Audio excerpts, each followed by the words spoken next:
5월달은 기념할 수 있는 날들이 많은데 그 많은 날들 가운데 오늘은 어버이 주일로 지키면서 하나님께서 우리에게 육신의 부모님을 만나게 하셨고 그 부모님을 통해서 우리가 이 땅에 태어났다라고 하는 그 사실은 우리의 선택이 아닌 하나님의 특별한 섭리 속에서 이루어진 일이고 그리고 또 나를 태어나게 하실 뿐만 아니라 나를 양육하신 부모님을 우리가 기억하고 그 은혜에 감사하는 것은 너무나 당연한 일이겠다 싶습니다.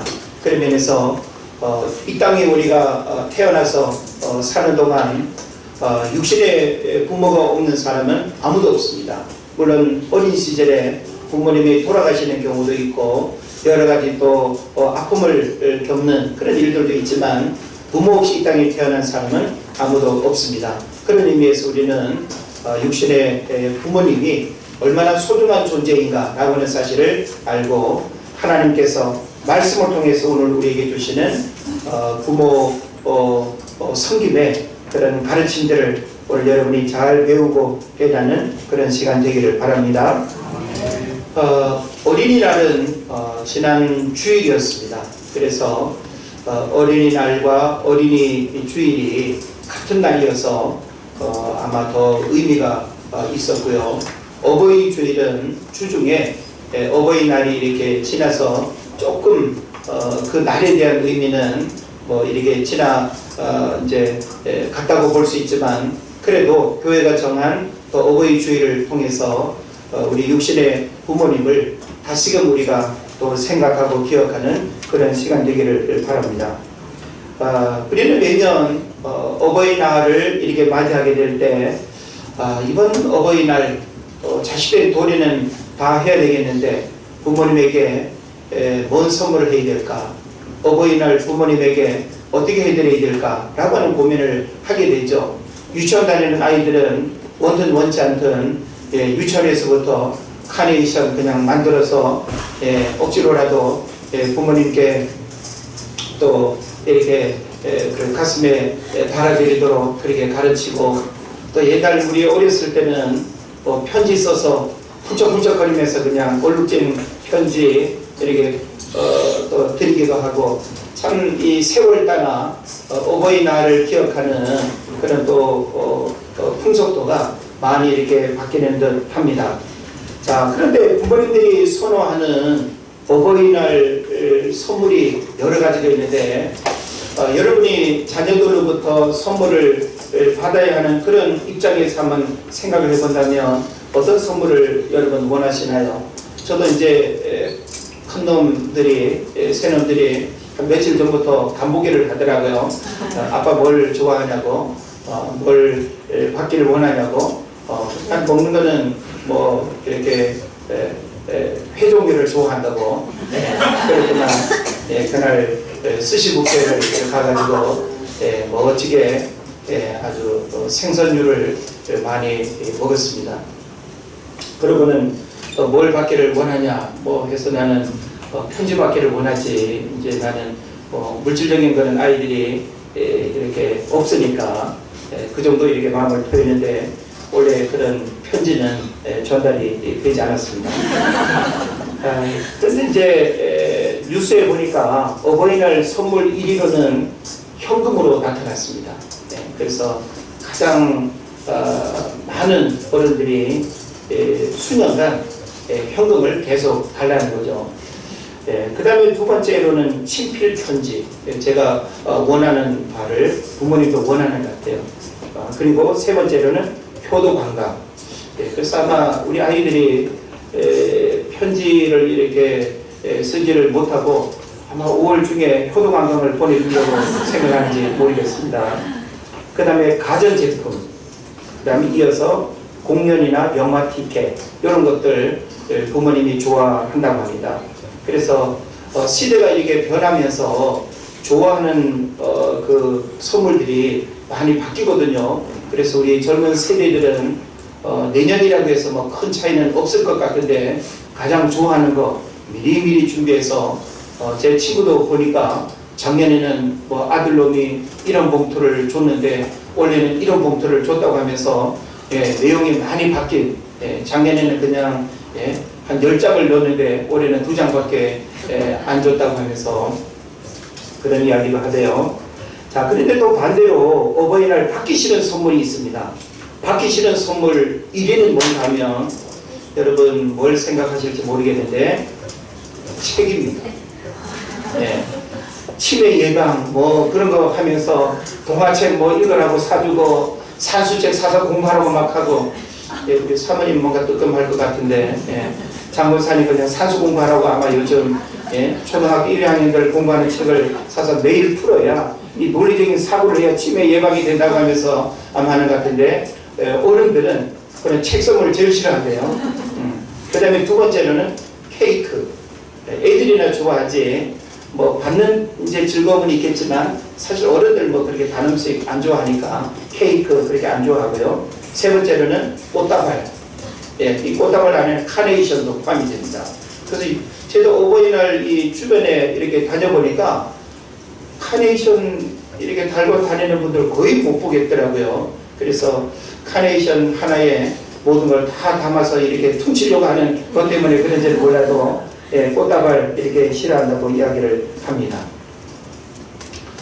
물론 우리가 눈에 보여지는 무언가를 주고받는 것, 마음에 또 담아서 우리가 표현하는 것이기 때문에 중요하지만 우리는 눈에 보여지는 것과 더불어서 눈에 보이지 않는 것도 대단히 중요한 선물일 수 있다라고 생각을 해보면서 오늘 우리는 어버이 주일을 맞이해서 시대가 변하면서 교회의 가르침도 변질되는 시대를 우리가 진단하고 성경적 가르침의 효를 배우고 실천할 수 있기를 바랍니다. 우리 어린이들도 부모님을 왜 순종하고 공경해야 되는지 잘 배울 수 있기를 바랍니다. 알았죠? 안 배울 거예요? 우리 아이들이 같이 이렇게 예배하면서 좀 이렇게 자세가 불량한 듯하고 그냥 힘들어하는 듯 해도 아이들에게는 신앙적으로 굉장히 유익한 시간입니다. 그래서 기독교는 효의 종교다라고 이렇게 말할 수도 있어요. 우리는 효하면 자꾸 유교를 이야기하죠.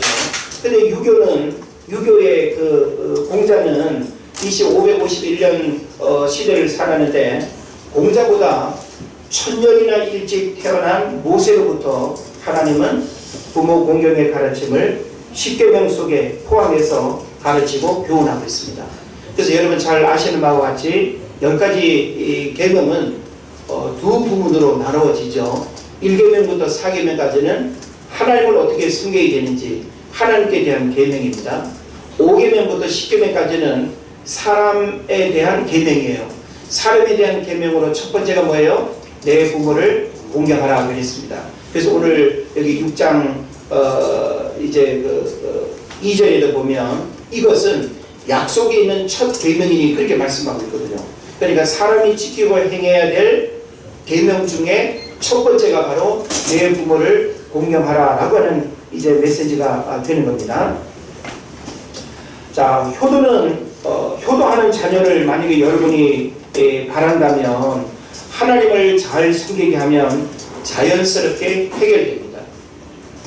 우리는 옛날 이렇게 어른들이 뭐 국가에 대한 임금에 대한 또 부부간에 혹은 또 어른 공경 이런 부분을 우리가 잘 가르치기 위해서 뭐 삼강오륜을 가장 기본적으로 많이 가르쳤죠.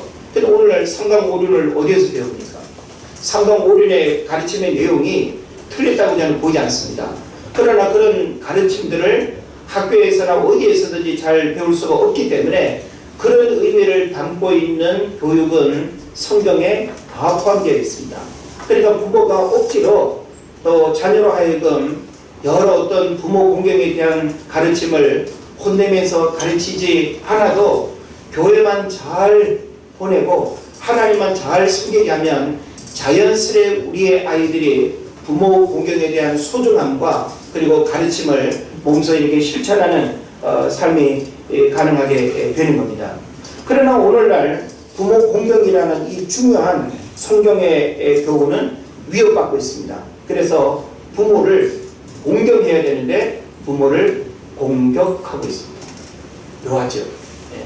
우리가 부모를 공경하는 삶을 살아야 되는데 우리가 참 뉴스를 이렇게 접하다 보면 참 있을 수 없는 반인륜적 그와 같은 일들이 얼마나 심각하게 벌어지고 있는지 모릅니다. 사실 뉴스에 나오는 것은 빙산의 일각일 수 있습니다. 그만큼 지금 시대가 어떤 이런 혈육적인 관계 혹은 있어서는 안 될 이런 어떤 전통적인 가치관들이 다 무너졌다라고 하는 측면에서 오늘날 우리가 이 부모 공경이라고 하는 부분들은 아무리 시대가 변한다 하더라도 하나의 진리처럼 지키고 행해야 될 부분이라고 하는 측면에서 우리가 잘 배우고 또 실천해야 될 줄로 믿습니다. 가정이 건강하고 행복하면요 자연스레 사회가 건강하고 행복한 사회가 됩니다. 그리고 국가가 또 건강하고 또 사회의 어떤 여러 감당해야 될 그런 문제들을 국가가 부담을 덜게 되는 그런 일들이 되겠죠. 자, 가정은 사회의 최소 단위로서 가정으로부터 사회생활에 필요한 모든 것이 경험되고 교육이 됩니다.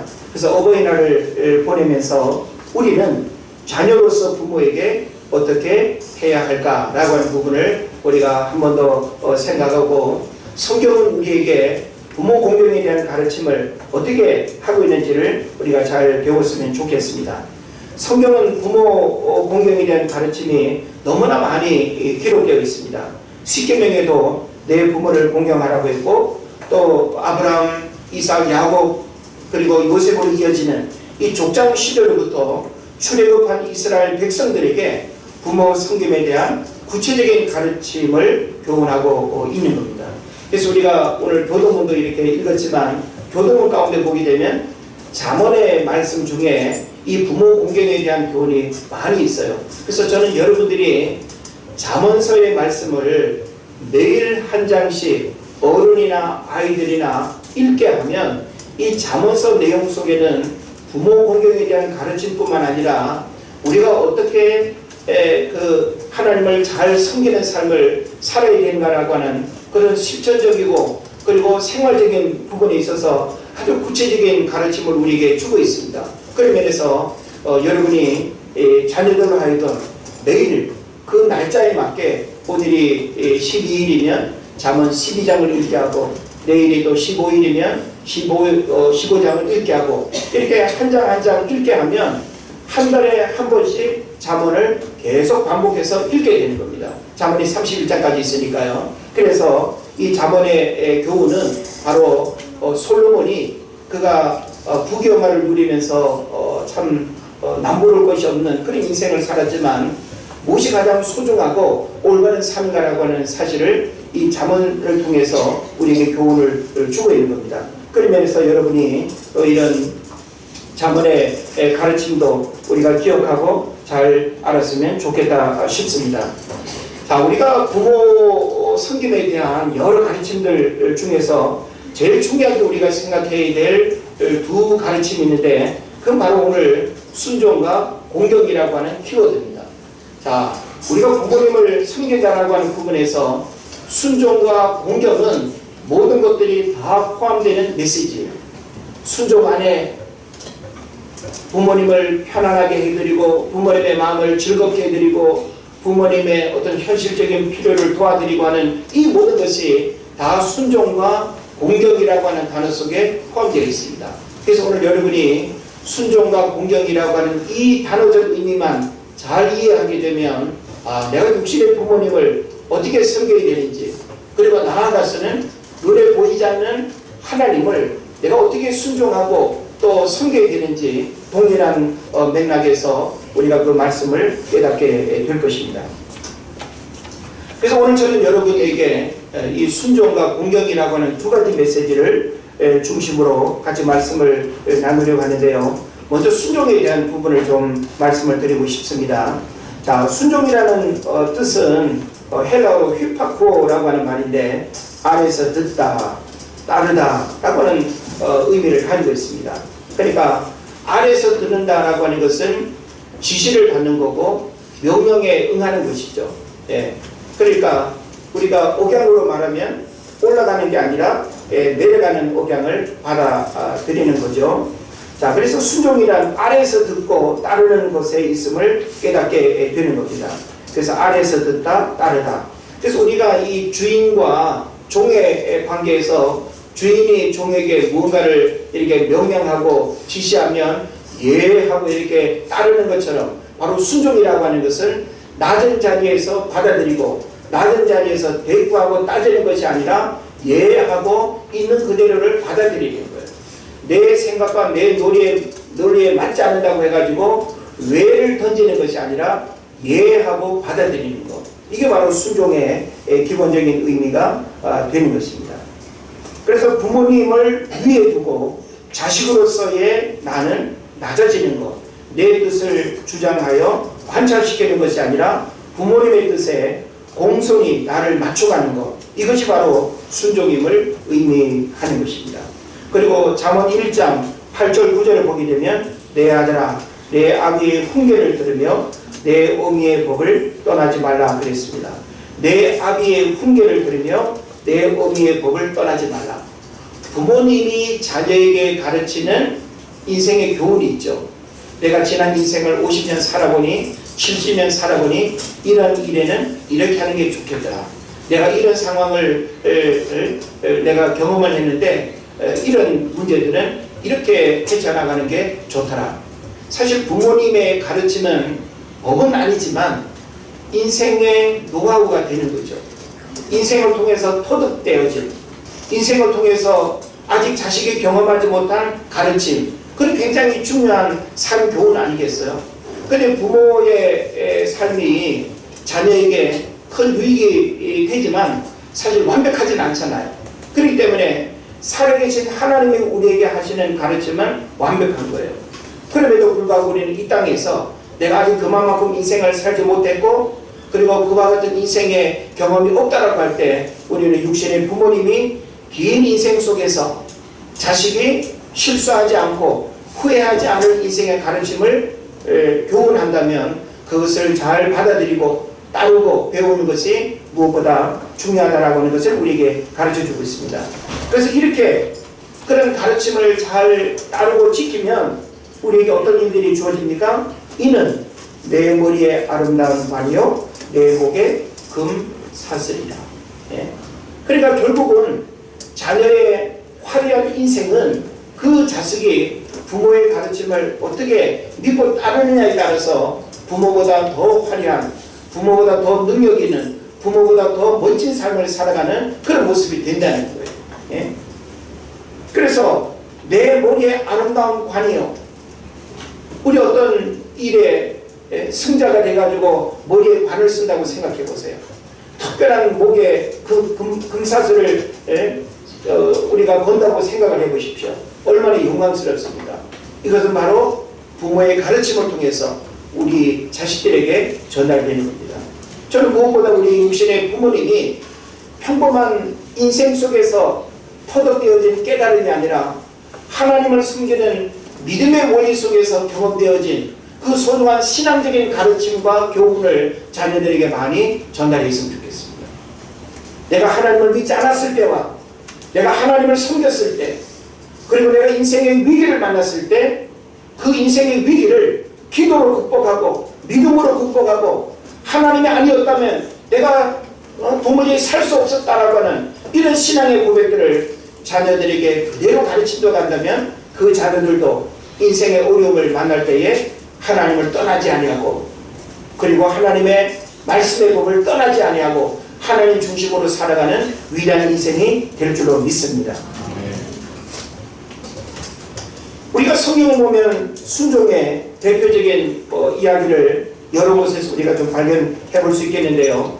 창세기 27장에 보게 되면 야곱이 나옵니다.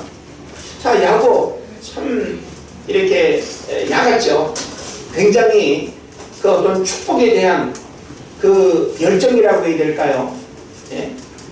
그래서 이 야곱은 쌍둥이 형 에서와 같이 형제인데 그 형이 받아 누릴 그 장자권과 축복권을 가르칩니다. 그리고 그것을 자기가 누리는 그 시간까지는 그 한 집안 안에서 많은 위기와 갈등을 예고하고 있죠. 그래서 그의 어머니 리브가의 말에 순종해서 상속권을 가로채는 사건이 있습니다. 비신사적인 행동이지만 자식의 장래의 복을 위해서 최선책을 강구하는 어머니의 말에 순종하는 야곱은 축복의 조상의 대를 잇는 상속의 복을 받습니다. 어머니는 자식이 잘 되기를 바라고 기도하며 공부합니다. 어머니에게 순종하면 복을 받습니다. 그런 면에서 그에서는 그러면 그 어머니에게 어떤 자식인가 하고 이렇게 우리가 이야기할 수 있을 겁니다. 혈육적으로 자녀를 차별했다고 보지는 않습니다. 그러나 영적인 축복의 흐름은 장자 내지는 그 축복의 주인공은 다수가 아니라 한 사람을 통해서 흘러가는 거예요. 그런 영적 원리를 알기 때문에 그 부모는, 특히 그의 어머니는 에서와 야곱이 그런 어떤 혈통적인 그 모습으로 보면 당연히 형 에서가 다 이렇게 받아 누리고 소유해야 되지만 그 어떤 기질과 성품과 신앙 고백과 그 삶의 내용을 본다면 어머니의 마음은 그 야곱에게 가 있었던 거예요. 예. 그래서 하나님이 주시는 영적인 기업, 영적인 유산, 그것이 에서가 아닌 야곱에게로 흘러가기를 어머니가 이제 상황을 만들고 그렇게 이제 야곱으로 하여금 그 축복의 주인공이 되도록 이끌어가는 것을 보게 되는 겁니다. 자, 그런 면에서 우리는 순종의 삶이 사실은 냉종처럼 이렇게 받아들여질 때가 있어요. 그래서 성경은 우리로 하여금 냉종을 강요하지 않습니다. 냉종이라고 하는 것은 내 생각, 내 의지, 내 감정, 내가 뭔가 표현할 수 있는 거 다 박탈당한 채 호사비처럼 그냥 끌려다니고 먹으라면 먹고 시키면 시키는 대로 이런 차원이 순종이 아니에요. 순종은 옳고 그름을 내가 분명하게 이해하면서 어머니의 가르침과 부모의 그 가르침의 교훈을 내가 신앙으로 받아들이고 믿음으로 받아들이고 그리고 그 소중한 가르침을 내가 후회하지 않도록 하기 위해서 우리가 받아들이는 그런 성숙한 믿음의 자세다라고 이렇게 볼 수 있습니다. 자, 그렇다면 우리는 이 순종이 여러 가지 의미를 담고 있는데 순종은 내면적인 의미를 담고 있습니다. 순종과 공경이 있는데 공경은 외적인 행동을 표현하는 것을 공경이라고 해요.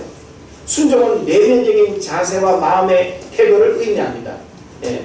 그러니까 우리가 마음에 거만함과 교만함을 가지고 겉으로는 자식이기 때문에 혹은 또 주변에 이목이 있으니까 말이 못해서 알았어요.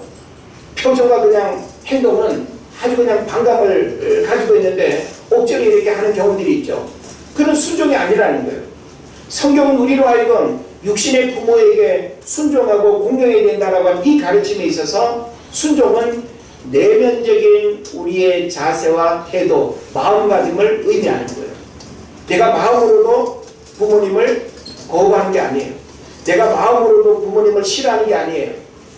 물론 어떤 객관적인 상황으로 보면 참 마음에 안 들고 힘들고 여러 가지 어려운 감정을 내가 느낄 수 있지만 그래도 부모님을 부모님으로 인정하고 부모님의 그 모습과 그 현실의 그 모든 부분을 있는 그대로 내가 인정하고 받아들이면 순종이 가능한 거예요. 근데 우리가 있는 그대로를 받아들이지 못하면 아니 우리 엄마는 왜 저래? 우리 엄마 아빠는 나이 들어갈수록 왜 저래? 왜 저래? 그러면서 평가절하하고 부모님의 본인을 인정하지 않고 무시하고 함부로 대하고 마음으로부터 업신여기고 이거 바로 순종이 아니라는 거예요. 순종이라고 하는 것은 마음으로부터 존중하는 거예요. 마음으로부터 귀하게 여기는 거예요. 마음으로부터 부모님을 얕보지 않는 거예요. 그런 면에서 어렸을 때는 엄마 아빠가 하늘 같죠. 여기 앉아있는 우리 아이들도 요 나이 때까지는 엄마 아빠가 하늘이죠. 예. 우리 엄마 아빠는 모르는 것도 없고 예. 못하는 것도 없고 예. 요리 잘하는 셰프들이 있는데도 불구하고 뭐 애들한테 물어보니까 우리 엄마가 요리 제일 잘하는데 제가 봤을 때는 맛도 아직 제대로 못 내는 예. 초보 엄마 같은데도 아이들한테는 제일 아직까지는 그렇죠. 근데 덩치가 커지면서 나도 경험이 있고 지식이 있고 또 세상 보는 눈이 또 달라지고 그러면 어느 순간은 같아지다가 어느 순간은 부모님이 내려다 보이죠. 무시하고 못 배웠다고, 가진 거 없다고, 능력 없다고, 늙었다고, 병들었다고 무시하는, 이건 순종이 아니다. 우리는 부모님이 지금 가지고 있는 힘이 있고 뭔가 능력이 있기 때문에 내가 고분고분하는 게 아니에요. 이건 순종이 아닙니다. 성경의 가르침은 유교에서 가르치는 어떤 체면하고 분명히 다릅니다. 유교의 맹점은 뭔지 아세요? 체면입니다. 마음은 그러하지 않아도 겉으로는 웃어야 되고 겉으로는 괜찮은 듯 보여줘야 되고 겉으로는 잘 사는 것처럼 제사상도 차려야 되고 그런 거예요. 그러다 보니까 얼마나 심각한 문제가 있습니다.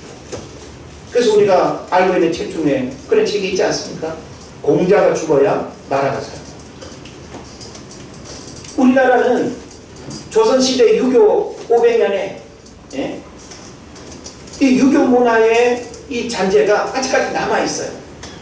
그러다 보니까 이 거칠애의 허례허식이 얼마나 많은지 모릅니다.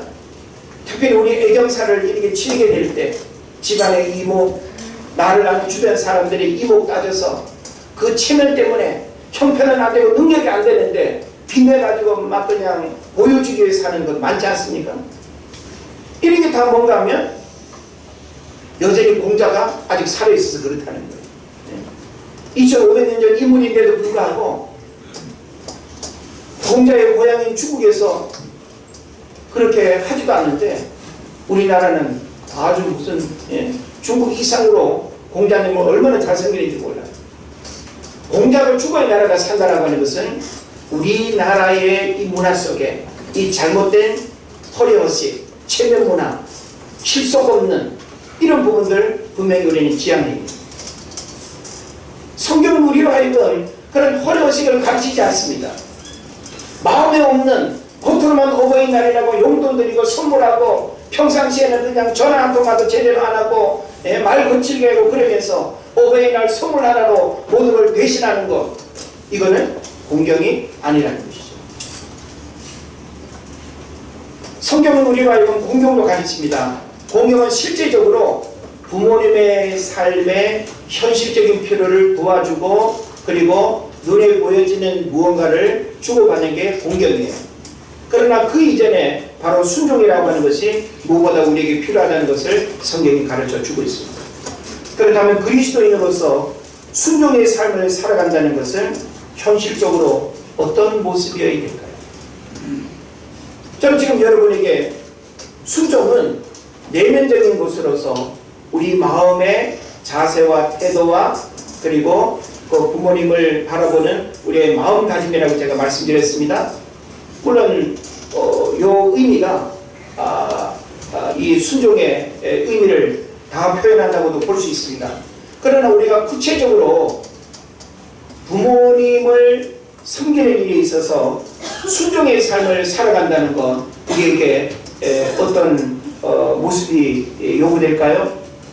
제가 지난 수요일 날 예배를 드릴 때 이 골로새서 3장의 말씀 가운데 내 부모를 공경하라 라고 하는 요 어버이 날에 대한 말씀이 이제 그 순서상 또 이렇게 전하게 돼가지고 같이 나누는 시간을 먼저 갖게 됐습니다. 저는 오늘 여러분에게 듣지 못한 분들도 많이 있으니까 순종의 삶에 대한 부분을 몇 가지 좀 설명을 드리고 싶습니다. 자, 우리가 그리스도인으로서 순종의 삶을 살아간다고 하는 것은 첫째로는 감정을 상하지 않게 해드리는 겁니다. 자, 우리가 자주 만나든 가끔씩 만나든 혹은 직접 만나든 간접적으로 뭐 통화를 하든 부모 입장에서 자녀를 바라보고 생각을 할 때 감정을 상하게 하는 일을 한다면 그건 순종이 아니에요. 물론 감정을 상하게 한다고 하는 것은 여러 가지 이유로 감정을 상하게 할 수 있겠죠. 이런 내면적 감정에 대한 부분들을 늘 이렇게 살피는 것도 굉장히 중요한 우리의 순종의 삶이 되는 것입니다. 그래서 좀 더 구체적으로 말을 한다면 부드러운 대답. 여러분 부드러운 대답 하시나요? 우리는 부모님이 내 감정을 뭐 건든다라고 이렇게 표현하죠. 그러니까 내가 그런 말이 안 나와 하면서 우리가 이 부드러운 대답보다는 거친 대답, 따지기, 그리고 나도 나이가 적지 않아 라고 하면서 나의 어떤 인생의 위치를 부모와 그냥 같은 위치에서 째려보고 노려보고 따지고 기죽지 않으려고, 과연 그렇게 부모님이 자식의 눈치 앞에서 기가 죽으면 행복할까요? 성경은 우리로 하여금 우리가 이 땅에서 잘되고 장수하는 아주 중요한 축복의 비결을 가르쳐주고 있습니다. 그게 바로 뭐예요? 내 부모를 주 안에서 순종하라. 이것은 옳은 일일 뿐만 아니라 땅에서 잘되고 장수하는 비결이라고 우리에게 가르쳐주고 있습니다.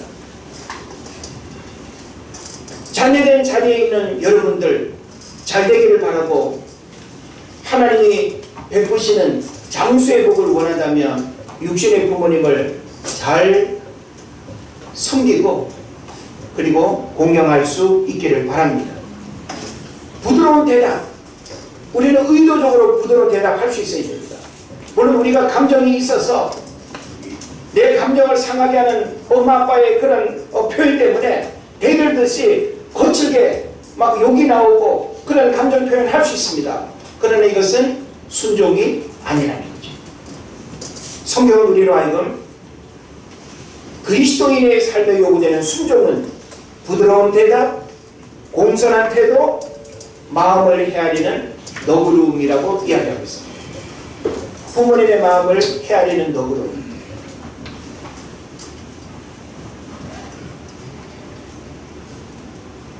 부모 형제, 부모 자식 관계는 거의 뭐 눈빛만 봐도 감정이 읽혀지지 않나요? 어떤 표정의 작은 변화만 봐도 우리 엄마 지금 뭔가 감정이 좋지 않다, 뭔가 화가 났다, 그걸 느끼지 않나요? 느끼죠. 그래서 우리는 하나님을 섬기는 마음으로 육신의 부모님을 잘 섬긴다라고 하는 것은 바로 이렇게 부드러운 대답, 공손한 태도, 마음을 헤아리는 너그러움, 이런 부분이 바로 순종의 모습임을 구체적으로 우리에게 가르쳐주고 있습니다. 그리고 순종의 또 한 가지 모습은 뭔가 하면 근심 걱정하지 않게 해드리는 거예요. 좀 더 구체적으로는 소원을 들어드리는 것이죠. 부모님이 지금 나에게 원하는 것이 무엇일까? 직장, 결혼, 뭐 여러가지 또 사업, 뭐 여러가지 일들이 있겠죠. 정말 부모님이 나에게 원하시는 것, 늘 그냥 하루가 멀다 하고 그냥 만나면 또 들으면 근심 걱정만 하게 하는, 곤란하지 않겠어요?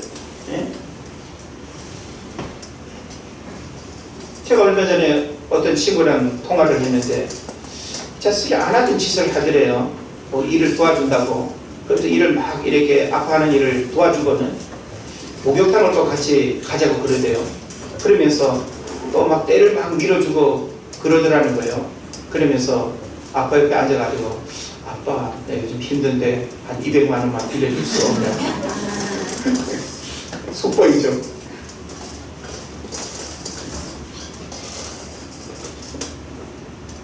그렇게까지 하는데 안 빌려줄 수는 없고, 진짜 빌려주는 건지 뺏기는 건지는 모르지만 부모님의 삶과 생각을 존중하는 것, 이것도 역시 대단히 중요한 순종의 모습임을 생각해 볼 수 있습니다. 육신을 편안하게 해드리는 것, 생활의 형편과 환경을 살피고 현실적 불편함을 도와드리는 것, 이거 다 순종의 영역입니다.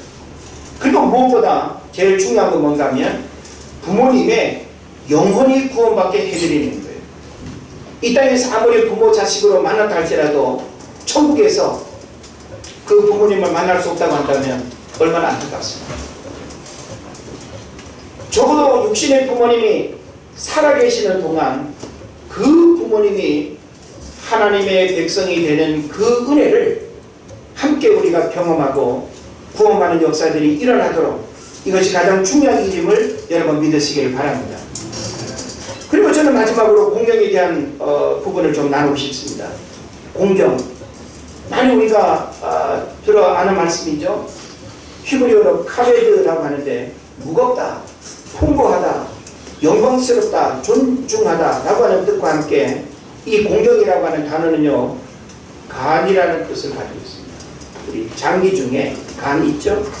1.2kg에서 한 1.5kg 가장 무거운 무게를 가지고 있는데, 자, 우리 몸에서 간 얼마나 중요합니까?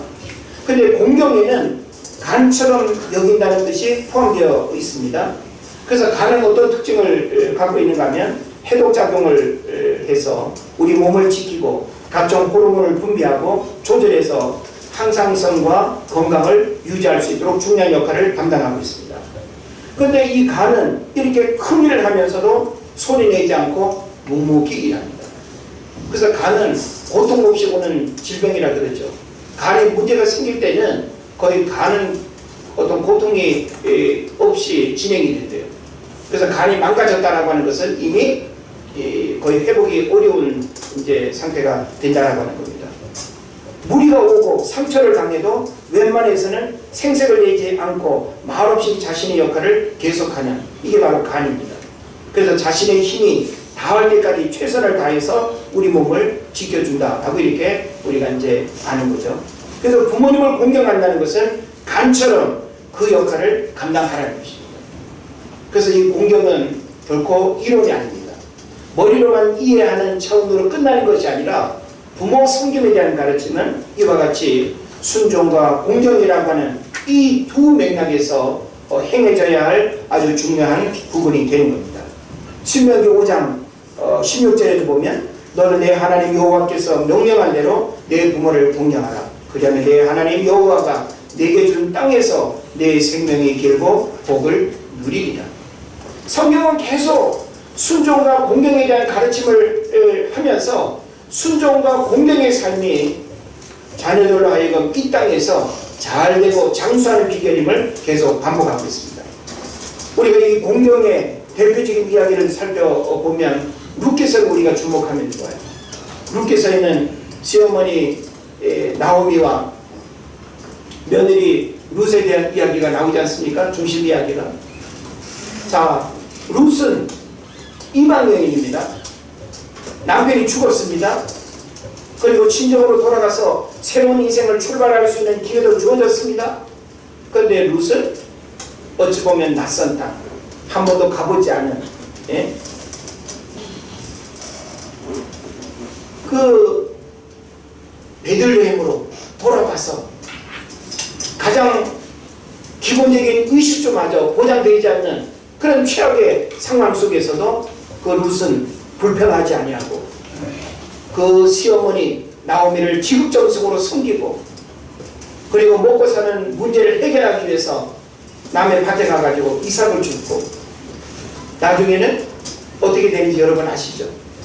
그 나오미가 바로 예수님 족보에 혈통을 잇는 그런 중요한 여인이 된다는 것을 우리가 잘 기억하고 있습니다. 그래서 공경이라고 하는 것은 정성을 다하여 받들어 섬기는 것을 뜻합니다.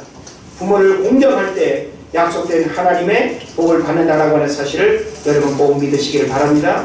그래서 오늘 성경은 이와 같은 순종과 공경에 대한 가르침을 우리에게 주면서 부모를 공경하는 자에게 약속된 아주 중요한 복을 두 가지로 이야기하고 있습니다. 하나는 잘되고라고 합니다.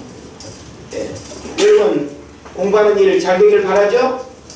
여러분 직장 잘리지 않고 퇴직할 때까지 월급도 그냥 매년 20%씩 올라가기를 원하시죠? 네. 현수를 빼고 현수 아빠.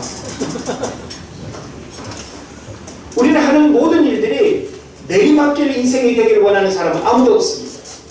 내가 하는 모든 일들이 다 잘 되기를 바라죠. 자녀들도 잘 되기를 바라고, 내가 마음에 품고 있는 계획하는 일들도 잘 열리기를 우리가 소원하고, 내가 무언가를 시작할 때 시작하는 그 일이 잘 되기를 바라는 마음 다 가지고 있습니다. 그런데 이것은 우리의 의지나 노력으로 얻어지는 게 아니라는 거예요. 성경은 어떻게 약속합니까? 내 부모를 순종하고 공경하는 그것이 이 땅에서 잘 되는 비결이라는 거예요. 그 참 묘하죠. 왜 그런 결과가 올까? 여러분 한번 고민해 보십시오.